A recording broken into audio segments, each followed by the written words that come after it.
everybody, a warm welcome to Wisdom from North, another conversation. My name is Jannike and I'm here today with Robert Schwartz, who is an author. He lives in the US and he has written two books, Your Soul's Plan and Your Soul's Gift. And they cover the concept of pre-birth planning. In other words, they bring up the idea that we're actually planning our lives before we come down to this earth, and in great detail it seems like, which to me is a very comforting thought because it actually implies that there is a great purpose behind our lives. Now, Robert, it's so nice to have you here. Welcome to Wisdom from North. Thank you, Jannike. It's a pleasure to be here. I'm so glad you wrote these books because I'm thinking that this can bring a lot of healing to many people. But it's kind of a mind-blowing concept. It's not particularly mainstream information. So I'm happy to share this information. But before we go really deep into how we plan our lives, how that process is, I would like you, if you could share your background and how you got to write these books, because I know that you worked as a communication consultant in 2003, and then there was a huge shift in your life. We can start there. Yeah, I'd be happy to share that story. As you said, back in 2003, I was working as a self-employed marketing and communications consultant, basically doing different kinds of corporate writing. And I felt very unfulfilled by this work. I used to tell people at the time that I had the feeling if I were to fall off the face of the earth, my clients wouldn't even know that I was gone. They would just plug somebody else into my role and carry right along without me. But at the same time, I had the sense that there was a higher calling or a higher purpose to my life, but I didn't know what this higher calling was, and I actually wasn't even sure how to figure out what it was. Now, I come from a very conventional, mainstream kind of background. So when I was having what you could call an existential crisis in life, my first attempts to resolve it were very conventional in nature. The first thing I did was I went to all my family and friends and I said, I'm really deeply unfulfilled by this corporate work that I'm doing. I feel that there's a higher calling for me. What do you think that might be? What do you see me doing with my life? And, invariably, people would respond in one of two ways. About half the people I asked would literally shrug their shoulders and say, I have no idea. And the other half advised me to do whatever they were doing for a living. So as you can imagine, this was really not very helpful. When that didn't help, I did something in which I took the Myers-Briggs inventory. I don't know if you're familiar with that. No. It's basically an aptitude test that we use often here in the U.S. to help people determine a career path. And it really is a remarkably insightful tool. But although I learned a lot from doing this, it didn't really tell me what my soul's plan was, so to speak, for my life.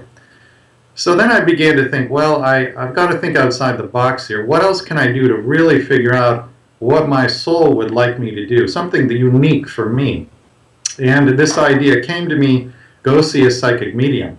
Now, I had never participated in anything with the medium. Mediumship is not part of my background, and I actually wasn't even sure I believed in it.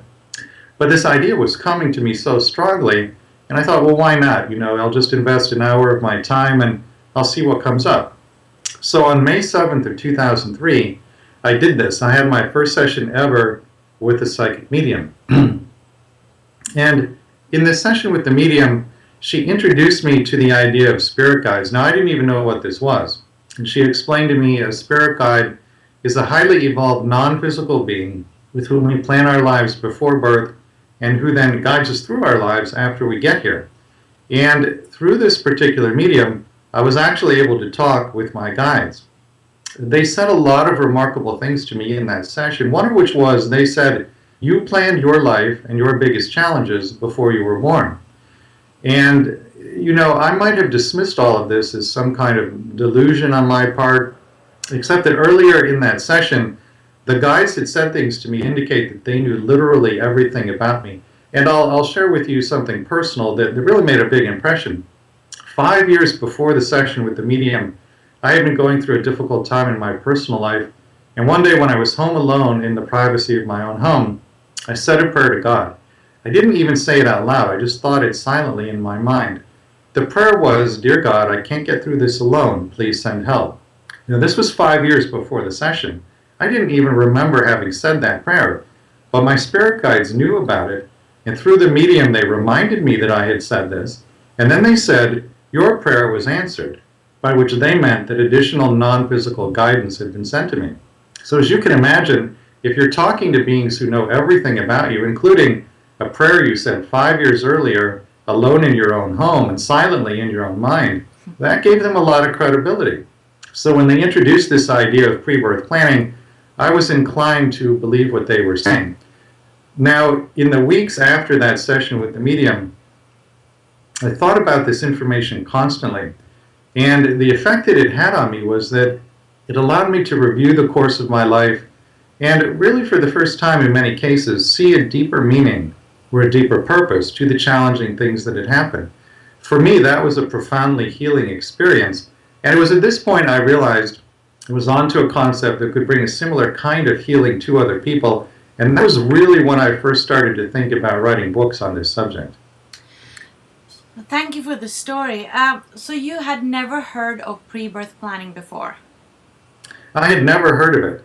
I had never heard of spirit guides. Now, having said that, I was a very spiritual person, not in a religious sense, but I did have an interest in spirituality. But it was a very general sort of interest. The idea that we plan our lives prior to birth, I had never heard of that before. But from that, you went to one medium. I mean, could it have been a coincidence that she said what she said? Because I'm thinking that you wrote a book. There had to be maybe a more profound reason for, or more people that you talked to that really convinced you that this was, the truth. Or so for you. There's more to the story, as you say. Shortly after the session with the medium, and this is really the most profound thing that happened in terms of launching me on the path to writing these books. I was home alone one day in my apartment. This would have been in Chicago, Illinois. I was having an average work day, and I decided in the middle of the afternoon to take a break and go for a walk. So I was walking down the street in Chicago, in Evanston, Illinois, actually, and suddenly I had this experience in which I felt overwhelming unconditional love for every person I saw. And I passed a cab, and there was a cab driver sitting behind the wheel of his cab just waiting for a fare to come along. And I looked at this man who was a total stranger to me and just felt the most pure, strong, overwhelming, unconditional love in my heart for him. And then I looked up, and there was a man's barber shop in the corner. And I looked through the window, and I saw the barber cutting a client's hair. Again, two total strangers. But when I looked at these people, there again was this feeling of pure, overwhelming, unconditional love. And then I turned around, and I saw a young woman, a mother, pushing an infant in a stroller down the sidewalk. And when I looked at them, again, there was this strong, overwhelming, unconditional love. Everywhere I looked, every time I saw another person, that feeling for the person was there. And when I say unconditional love in this context, I don't mean the kind of love you might feel for a parent or a child or a romantic partner. This was truly a transcendent experience. It was an experience of divine love. Now, I understood intuitively as this was happening what it was. And it was that I was in some kind of enhanced, immediate communion with my own soul. It's as though my soul were saying to me, this love is who you really are. This is your true nature. And it was really this experience that propelled me to write the books, Your Soul's Plan and Your Soul's Gift.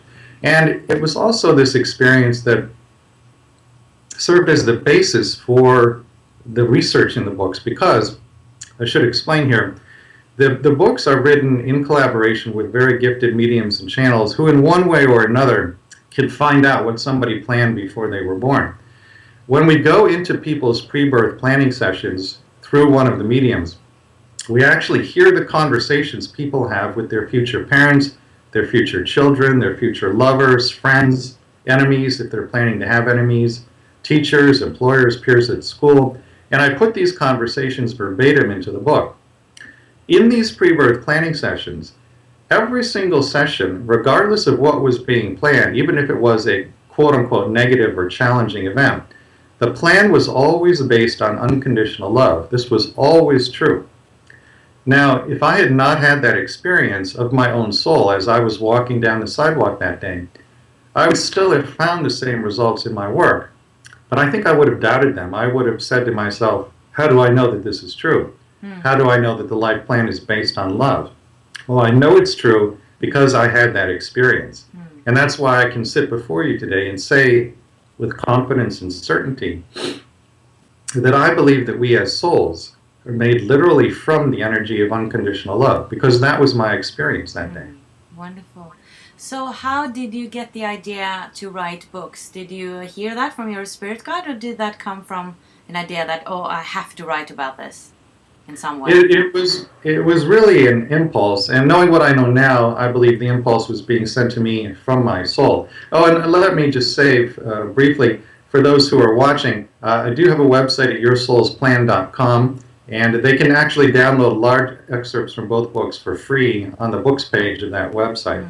But the impulse really, I think, came from my soul. It was just an overwhelming urge that I had to do this. You know, there's an old saying that a writer is somebody who has something to say and absolutely has to say it. And that expression really applied to me because there was just this burning urge to share what I had experienced and get out this idea that we do plan our lives before birth.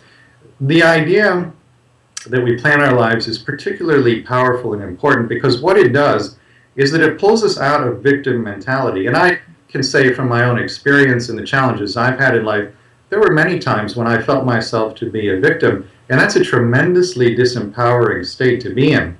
But when you come into the awareness that you yourself planned your life and your biggest challenges, it pulls you out of that victim consciousness, which is very empowering. And then it allows you to ask the question, why did I create this plan for myself? Now, that's a tough question to answer. But as you come into a knowing the answer to that question, then you can learn your life lessons in a much more conscious manner. And you work with this idea both retroactively and proactively. In other words, retroactively, someone can do what I did, which is you can review the challenging things that have happened in your life and see deeper meaning in them, which is very healing. But then proactively, as challenges come up in your life, instead of feeling victimized, instead of feeling buffeted about, you ask the question, if I planned this, why might I have done that? And then you give your life much greater meaning. Then you can learn the lessons in a more conscious manner. So from what I understand, you found people to interview, and then you chose about 4 mediums to work with.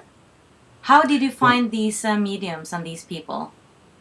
You know, I'm not sure that it's accurate to say that I myself found them, because they have such tremendous gifts that if I were searching for people who had those gifts, I don't know that I'd ever be able to find them of my own accord. I think what happened is that I put out an intention into the universe that I would like to write these books, help me to meet people who can access this kind of information. And I actually said that as a prayer one day. I was praying and I said something along the lines of, God, I know that you have given me writing ability. If you'd like me to write a book, I will do it, but I need a little bit of help here. I don't know how to figure out what somebody planned before they were born. And what you know, within a very short time of making that prayer and that statement to the universe, I came into contact with 4 gifted mediums and channels who in one way or another can access what somebody planned prior to birth. So the methodology in researching your soul's plan and your soul's gift is that I interview someone about a common life challenge. And it's things like physical illness, the death of a loved one, the suicide of a loved one, rape, incest, poverty, adoption, raising handicapped children, alcoholism, drug addiction, accidents, pretty much any common challenge you can think of. And then that person has 1, 2, or sometimes 3 sessions with the mediums in which we ask Spirit, did this person plan this experience before birth, and if so, why? And then in the books, I present all of the information that comes forward. So you mean that not all souls plan their lives? No, I do believe that all souls plan their lives, but that's not the same thing as saying that everything that happens is planned. I don't think that that's the case. You might think of it this way. A life plan is basically a set of probabilities and possibilities. Some things are set in stone, that's true. Some things are certainties. For example, if you plan to incarnate in a time and a location, and that's always your choice, time and location, in which you will be born with a physical illness that medical science can't cure, then you will have that illness. That's something that's planned as a certainty. But most things are not planned as certainties like that. They're set up as possibilities or probabilities. One of the mediums I work with is a woman in Arizona. Her name is Stacy Wells. She goes into people's pre-birth planning sessions and hears the conversations they have with each other before birth. When she does this, she reports that she sees something that to her looks like a vast and elaborate flow chart. Now, what is a flow chart? It's a series of decision points. If you do A, then X happens. If you do B, then Y happens. The flow chart that she sees is so vast and intricate and elaborate that it's almost beyond human comprehension. But this flow chart is the possibilities the soul has set up in the life plan prior to birth. Your soul knows that you have free will. Your soul knows that you will use your free will. And so the soul accounts for your possible free will choices in the pre-birth plan. So let's go into how this actually happens, this process, because I know there's something that's called soul groups and you have guides. So let's say I'm a soul and I decide I will go back to Earth. Now, why would I go back to Earth and how would that process go about? Well, there are a number of reasons you might go back to Earth. The main reasons are to balance and release karma. And we can talk about each reason in more detail if you like.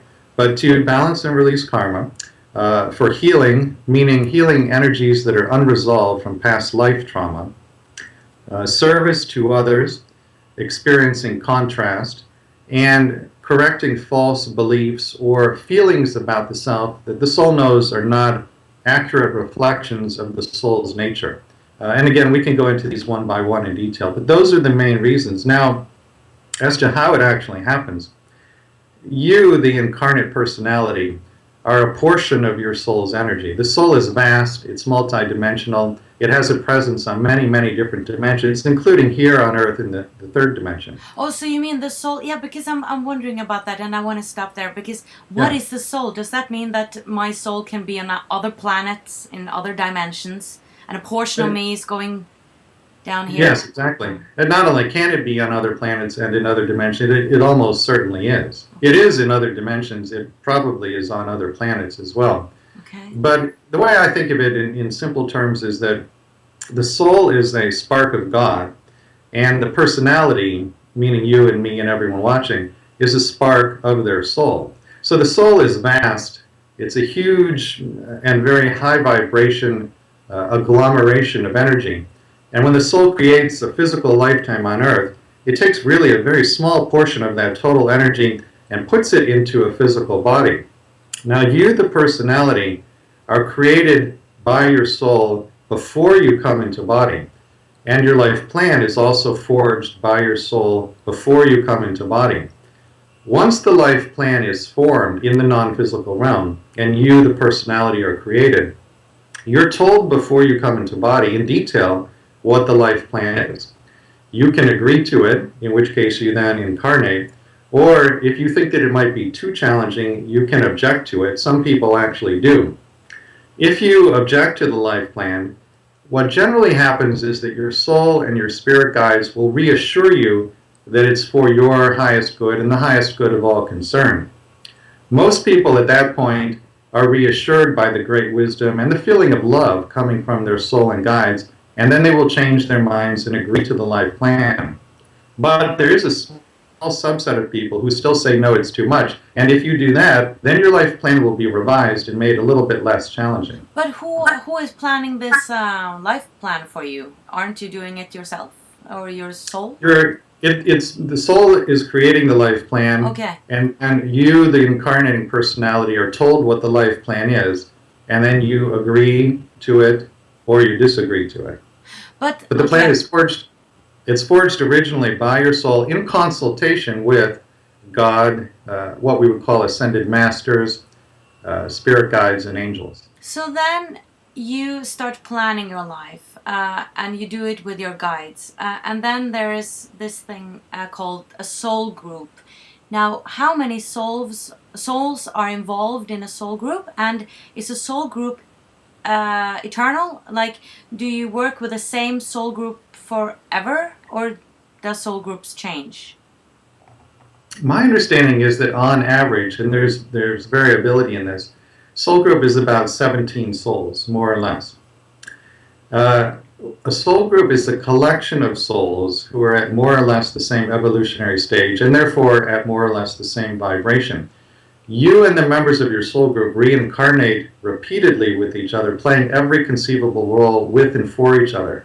So you and the members of your soul group will take turns being, for example, mother and daughter, father and son, brother and sister, best of friends, husband and wife, mortal enemies, possibly murderer and the one who is murdered. You play every possible role for each other for your growth and learning, and in service to the other souls in your group for their growth and learning. And none of these roles is judged as negative by the soul. We judge some of them, like murderer, as negative or evil, but the soul has no judgment like that. It simply looks at all roles as possibilities for evolution.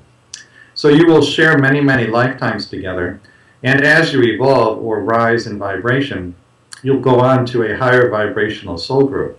So souls will leave your soul group and go on to one that's higher in vibration. Souls will come into your soul group from a group that's at a lower vibration. So that is what is called soulmates. It's your fellow soulmates in that group.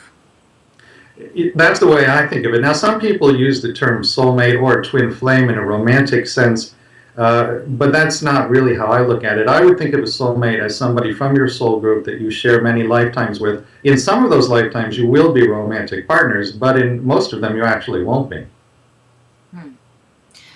So, how does this work with plan A, B, and C? If we do have free will. So if you go down to this earth and you all of a sudden choose to do something else than was planned, that this must affect all other souls on the entire planet.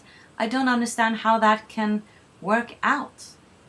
Well, there is a plan A for everybody's lifetime. This is what we would call the highest vibrational plan, in which the personality makes the most loving decisions possible. But we all have free will, and almost invariably we're going to make decisions that are discordant or not loving. And so we put ourselves onto plan B, plan C, plan D, and so on. So the number of backup plans is virtually infinite. It's really beyond human comprehension. Yeah. And the fact that you are living out plan B or C or whatever it may be, this is not a bad thing, and it's not considered a failure on the part of the soul. This is what everybody does, and it's part of the human experience.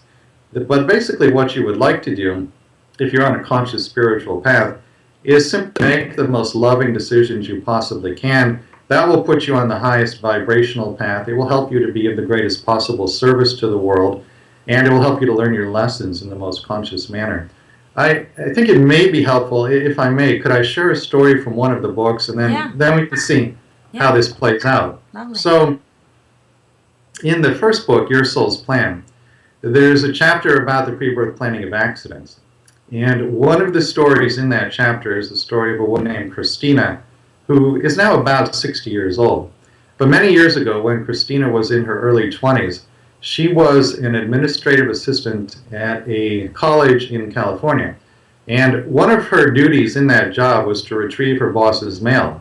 The mailboxes were located in the basement of the building in which Christina worked. So one particular day, just as she had done many, many times before, Christina descended those stairs to the basement mailboxes to pick up her boss's mail. But unbeknownst to her, on that particular day, somebody had planted a pipe bomb in the mailbox. So when she inserted her hand to retrieve the mail, the bomb detonated. And the force from this explosion was so great that it actually picked her up off the ground and threw her 10 feet backwards against a concrete wall. There were 6-foot splinters of wood that were shot like arrows out of a bow into the wall around her. 2 fingers were severed, both eardrums were ruptured, and flames from the explosion scorched Christina's body from head to toe. When she got to the hospital, doctors actually had to hold magnets over her eyeballs to extract the shrapnel from the pipe. So we are talking here, excuse me, we're talking here about a level of suffering that is almost unimaginable to you and me. Now, Christina's recovery took 2 years and 10 reconstructive surgeries. At one point during this 2-year period, she was lying in her hospital bed in a great deal of pain when suddenly she heard a voice inside her head, a voice that was not her own. It turns out that the force of the explosion was so great that not only did it do a lot of damage to her body, but it had the effect of opening up her psychic gifts. Christina had become clairaudient. And as she lay in the hospital bed that day, the voice she heard was the voice of one of her spirit guides. And the guide said to her, "You planned this." Well, as you can imagine, she was dumbfounded, and she said, "Why on earth would I have done that?" And the guide told her, and here's what he said. He said, "You wanted, before you were born, to have an incarnation as a gifted healer. And you knew pre-birth that if you could heal yourself from the devastating effects of this bomb explosion, you could then take all of that wisdom and knowledge about healing and turn it outward in service to humanity." And there you see that theme I mentioned earlier of service to others. This is, in fact, exactly what happened. Christina, after she recovered, went on to get a PhD in speech-language pathology. She set up a private clinical practice, and at this point in her career, she's healed literally thousands of people. She actually has the ability to go into a client's brain energetically, by which I mean non-invasively, and restore language processing capability in people who have lost that due to stroke or accident. So she's an extraordinarily gifted healer, and the only reason she can do any of this is because she healed herself from that bomb explosion. Now, when I interviewed her for Your Soul's Plan, she said 2 extraordinary things to me. The first was, she said, "Rob, I have completely forgiven the person who planted that bomb."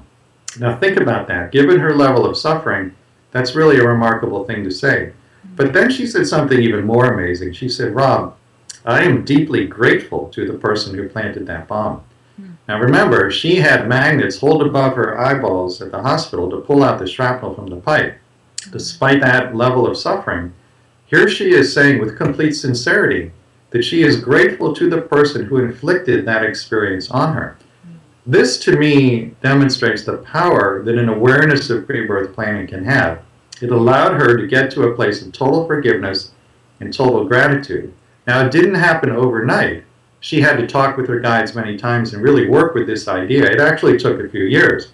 But you can well imagine that she could have been bitter and resentful the rest of her life. Yeah. She could have been angry the rest of her life. She could have felt victimized the rest of her life. She might even have gone so far as to devote the rest of her life to tracking down the bomber and trying to extract revenge on him.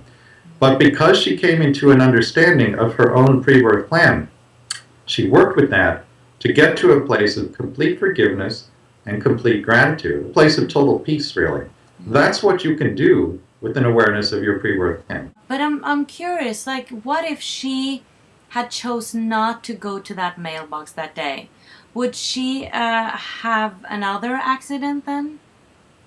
I asked that very same question in the channeling sessions we did for Christina. And the response from Spirit was that there were backup plans, the plans B and C that we talked about, that would have kicked into effect. We were told that she would have had another accident that would have been equally devastating.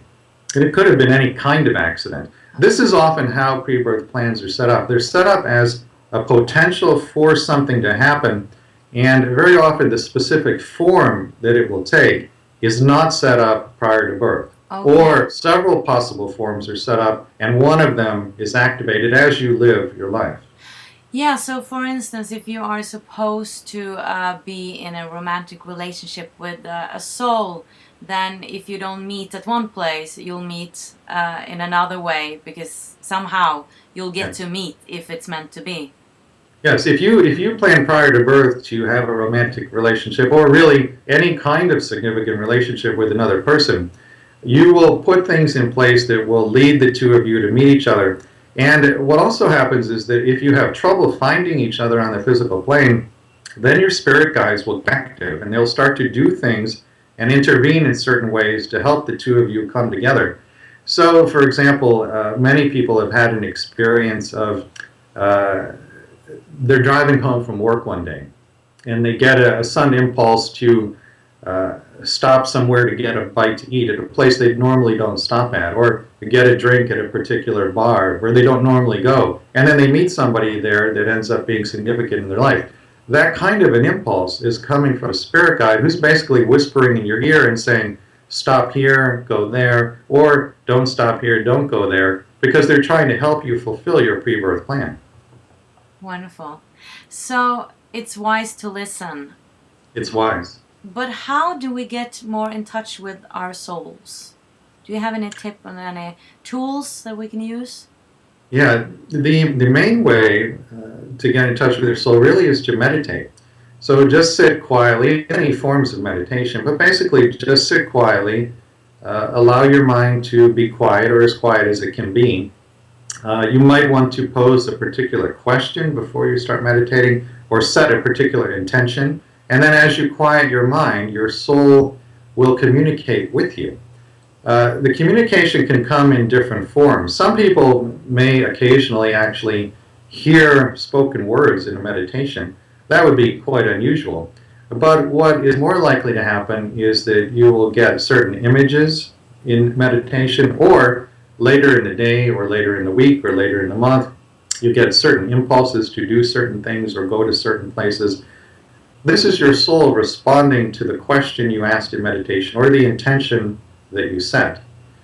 We should also talk for a moment about ways to find out what your pre-birth plan is, because this is something that a lot of people are very interested in. Mm-hmm. One way you can find out what you planned before you were born is to work with mediums and channels who can access that type of information. And that's what I did when I wrote Your Soul's Plan and Your Soul's Gift. But there are a number of other ways you can do this. A very powerful way you can do yourself is through what is called a between-life soul regression. And this is something that I do with people as a practitioner, as a hypnotherapist, in my practice.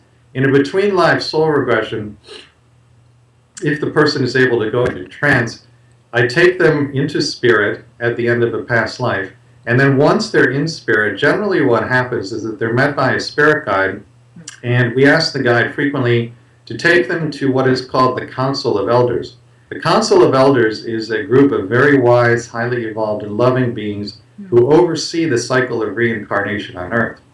If you do a between-life soul regression and are taken to the Council of Elders, which happens quite frequently in those regressions, then you have a remarkable and potentially transformative opportunity to find out what your life plan is, because you can ask the Council any question on any subject, including what you planned before you were born, and if it's for your highest good to know, the Council will answer. So for people who would like to read more about this type of regression, it's described in detail on my website at yoursoulsplan.com. There are several other things you can do, though. Another thing you can do is to, before you go to bed at night, and this works to get an answer to any question, really, speak out loud to your soul and pose a question. So the question might be, what did I plan prior to birth? Then ask your soul to send you a dream that contains an answer to your question. Also ask, and this is important, to be awakened when the dream ends, because most people, if they don't wake up at that point, they won't remember the dream the next day. Then keep either a pen and paper next to the bed or a tape recorder. Some people find that when they wake up in the middle of the night, they can't write the dream fast enough before they forget it. If you have that experience, keep a tape recorder, because you can describe the dream verbally faster than you can write it out. But ask for a dream that answers your question. When you wake up in the middle of the night, write down what the dream was or talk about it in your tape recorder. And you would be amazed at how you can get an answer to almost any question by asking your soul to send you a dream before you go to sleep. Also, just one other way to get insight into the pre-birth plan. Meditation is a good tool for this, and I have devised a particular meditation that people can work with. If they go to the books page at yoursoulsplan.com, scroll to the very bottom, there's a link there that will take them to a PDF document that contains this meditation. That also is a very powerful tool for accessing the pre-birth plan. I think it's a great tip with the dream tool, because I tried the regression once, and I think I have a skeptic mind. I wasn't able to do it at all. I thought it was just fantasizing. So when you ask a question before you go to sleep, it's the unconscious that, or your mind is not stopping you. So actually, there's great potential to get answers there. It is true that some people in regression, it's not clear whether or not what they're seeing is their imagination or information truly coming from spirit. But I will tell you, sometimes it's very clear. I worked recently with a woman who, her son had committed suicide a few years ago, and her husband had also died within the past few years. And we did a between lives soul regression, in which I took her back to a particular past life. Now, when you go back to the past life in a between lives regression, really the sole purpose of that is to come to the end of the lifetime, leave the physical body, and transition back into the non-physical realm. So we did this. I took her back into the non-physical realm. And when she got there, both her husband and her son were there waiting for her, and she was able to talk to them as though they were sitting in the room with us. And I basically just sat back and allowed her to have this conversation. And when it was over, I said to her, "Was it real?" And she said, "Yes, absolutely. There's no question about it." And I said, "How do you know that?" And she said, "It's just like they were sitting here. I saw them. They said the exact sorts of things that I know that they would say. They had the same personalities. They had the same facial expressions. They presented themselves to me just as they looked when they were here." She had absolutely no doubt that it was the husband and the son. And they told her that the things that had happened in terms of the suicide and the death had been part of the pre-birth plan that all of them had set up prior to birth. And this was very healing for her to hear, very healing. So let's go into the 4 reasons, I think it was, or the reasons why we incarnate. And karma is it's a big thing. Perhaps the best way I could explain karma and balancing of karma is with a simple example. If we have 2 souls who had a past life together in which one was physically ill and the other was that person's caretaker, when they transition back into spirit, very often 2 souls like that would have a sense of unbalanced energy about the caretaking relationship. And if they feel unbalanced energy, they will want to balance it in the upcoming incarnation. So the easiest, simplest, most direct way to do that is simply to switch roles. Now the one who was ill becomes the caretaker. The one who was the caretaker now chooses to have physical illness. What makes this so interesting and so challenging, though, is that when those 2 souls get into body, like most of us, they won't remember the pre-birth plan. And so the challenge becomes one of how can they express love unconditionally in those very difficult circumstances. If you think of the flow of love in the world as a big circle, and you cut the circle in half, half of the circle would be giving love to other people. This is what we all try to do. We all believe that's a good thing to do. But it's actually only half the circle. The other half of the circle is receiving love from other people. So if you are someone who does not allow others to give love to you, you're blocking the flow of love in the world just as effectively as if you never give love to other people. And this is particularly relevant to a caretaker situation because, in my view, it's incumbent upon the one who is ill to allow the caretaker to give love to them. That's how they would balance the karma in that situation. Interesting. So, for instance, if you were killed in a lifetime, cut off the throat or something, could you have problems with your voice in the next life, for instance? Is that karma in a way? That kind of thing does frequently happen. In that situation, it's more likely, I think, that you might have neck pain or some sort of other physical disability in the neck area. And so this is something that we do in the regression work. It's called a past life soul regression.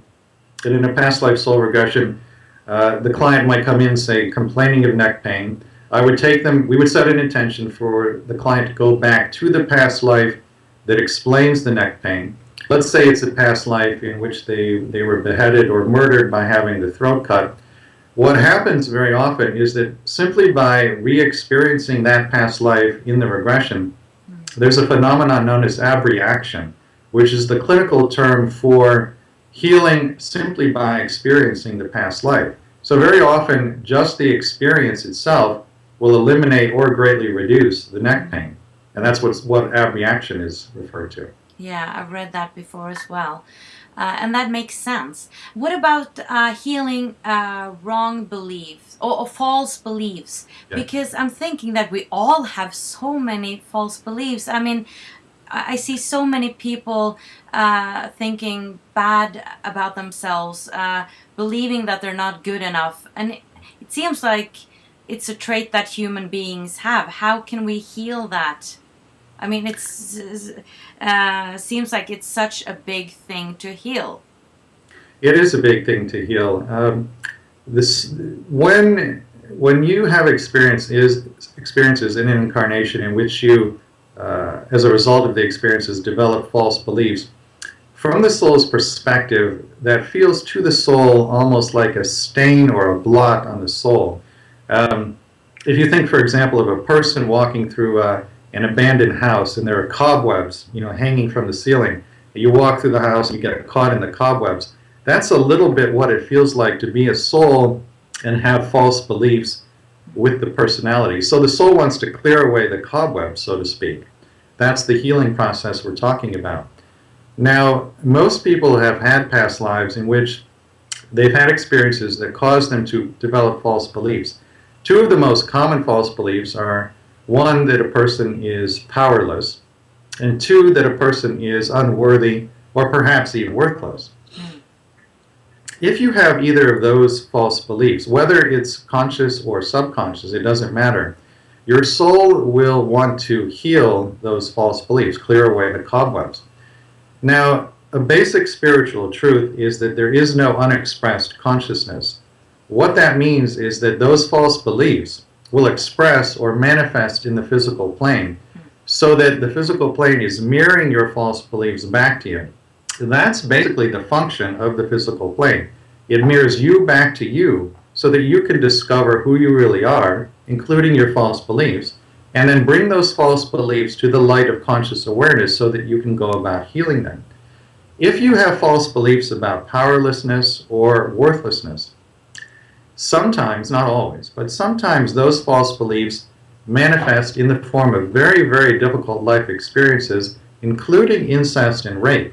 And we talk about this in detail in my book, Your Soul's Gift. There is a chapter about the pre-birth planning of rape and a chapter about the pre-birth planning of incest. This is challenging and sensitive ground because it's easy for someone to misinterpret that I'm saying or that Spirit has said in these channeling sessions that the incest victim or the rape victim is responsible for the rape or the incest. That is not what I'm saying. That is not what my books are saying. And that is not what Spirit said in the channeling sessions for the books. But what we are saying is that these false beliefs outpicture or manifest in the world, sometimes in the form of very traumatic experiences, because it mirrors the false beliefs back to that person who can then set about healing them in a much more conscious manner. In the rape chapter, for example, in Your Soul's Gift, the woman, Beverly, who is planning the rape, she knows prior to birth that there's a high likelihood that a rape will take place. She has had experiences in past lives where she questioned her own worthiness, where she questioned whether or not she had any power, and that's one of the reasons, not the only reason, but it's one reason why her soul created the potential for rape in her pre-birth plan, because it mirrors back to her false beliefs and false feelings about powerlessness and unworthiness, which she can then be conscious of and then set about healing. This is a very, very difficult way to learn and to heal on the physical plane, but it does happen, and it's something that I felt was important to share in Your Soul's Gift. I just get this feeling that all these souls on the planet now are so brave. I mean, going through such tough things to learn. It's just, it's touching. Well, you may know that my first book, Your Soul's Plan, was originally titled Courageous Souls. And the reason I chose that title is that it's actually not a reference to the soul, because the soul is not in a state of fear when it creates the life plan, and therefore it's not able to be courageous since there's no fear. Right. The title Courageous Souls is a reference to you and me and to everybody listening today, because it takes tremendous courage to come into body and then execute the life plan, because here we are dealing with the life here. And, throughout the universe, as I understand it, those who incarnate on planet Earth are revered as being among the most courageous beings in the entire universe. Energetically, we talked a moment ago about energy signature. If you incarnate on Earth, it becomes part of your energy signature. And so after a lifetime is over, when you're traveling about the universe, others can recognize that you went to Earth. Wow. And their attitude is something along the lines of, "You went to Earth? Wow."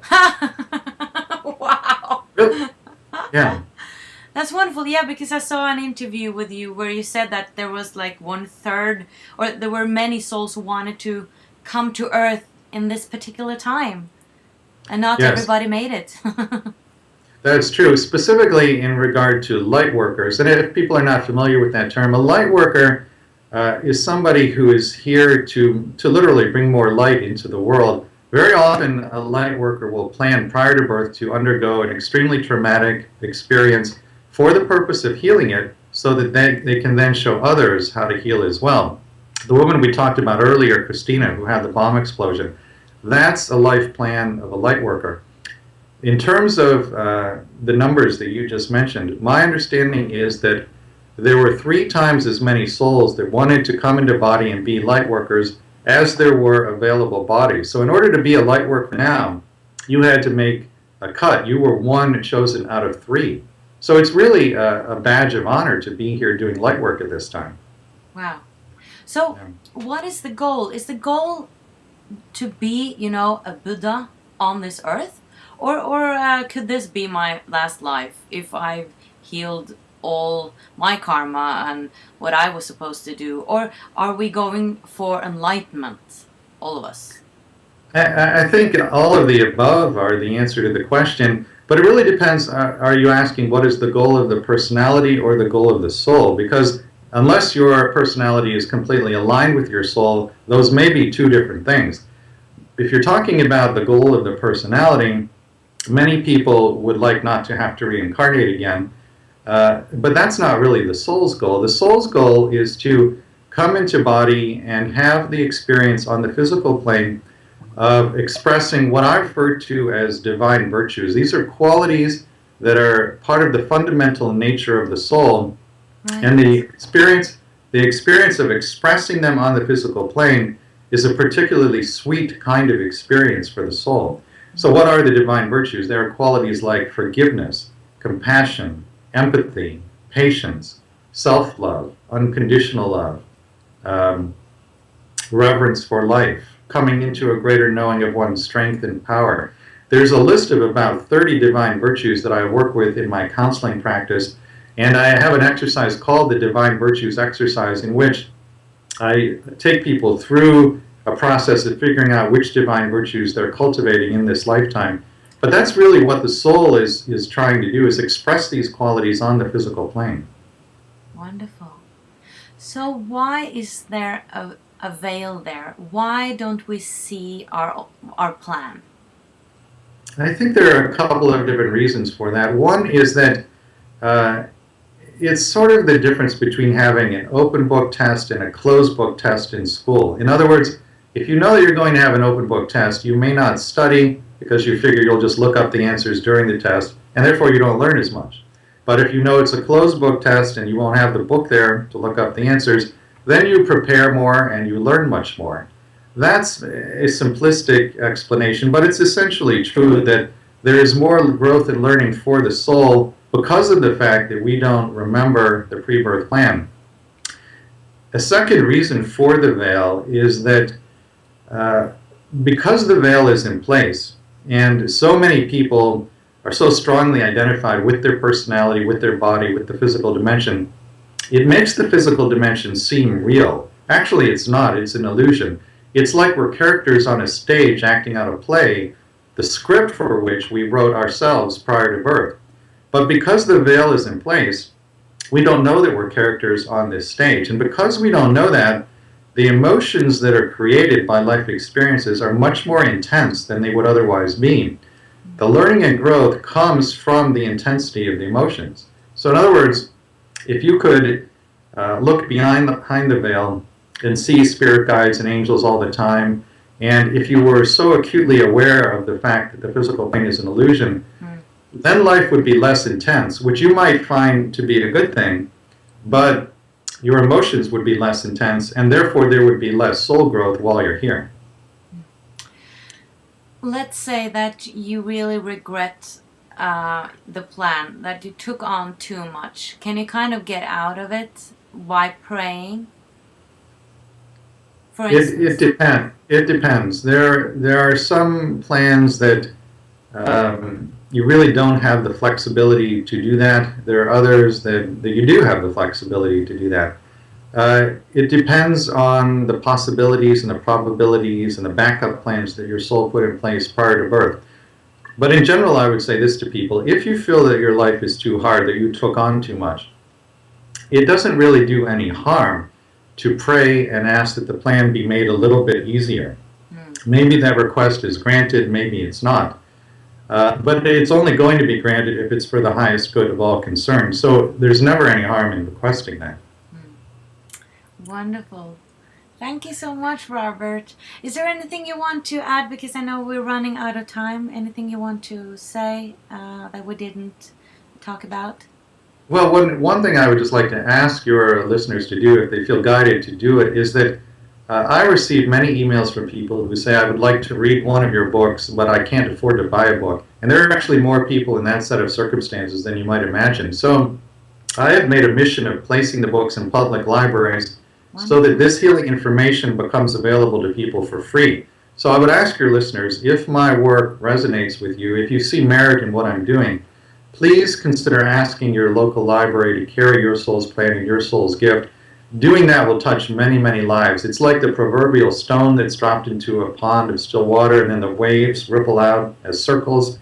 It will touch many, many lives if people will do that. Thank you so much, and I really recommend this book. It looks like this: Your Soul's Plan, Discovering the Real Meaning of the Life You Planned Before You Were Born. Good luck with your work, Robert, and I hope I'll get to see you in person maybe one day. I hope so. Thank you. It's been a pleasure. Me too. And thank you so much for watching, guys. Take care. Much light from Norway and the US. Bye-bye.